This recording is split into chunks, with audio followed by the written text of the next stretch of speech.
ঢাকা দক্ষিণ সিটি কর্পোরেশনের মেয়র পদে শপথ গ্রহণের বিষয়ে এবার আরও কঠোর হুঁশিয়ারি দিলেন বিএনপি নেতা ইশরাক হোসেন। বলেন, এই সরকারকে এখন বাধ্য হয়ে বলতে হচ্ছে অবিলম্বে মেয়র পদে শপথ গ্রহণের ব্যবস্থা না করলে ঢাকার ভোটারদের নিয়ে নিজেই শপথ পড়ে চেয়ারে বসব।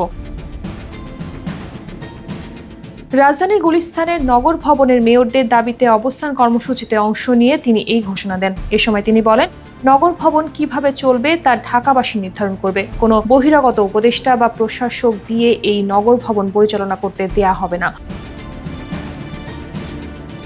তিনি আরো বলেন, মেয়রের পদে বসানোকে কেন্দ্র করে যেভাবে টালবাহানা করা হচ্ছে তাতে এই সরকারের অধীনে সুষ্ঠু নির্বাচন নিয়ে জনমনে সন্দেহ তৈরি হয়েছে। এই সরকার নিরপেক্ষতা হারিয়েছে। বর্তমান উপদেষ্টা পরিষদ দিয়ে সরকারের নিরপেক্ষতা বজায় রাখা সম্ভব নয় বলেও জানান ইশরাক।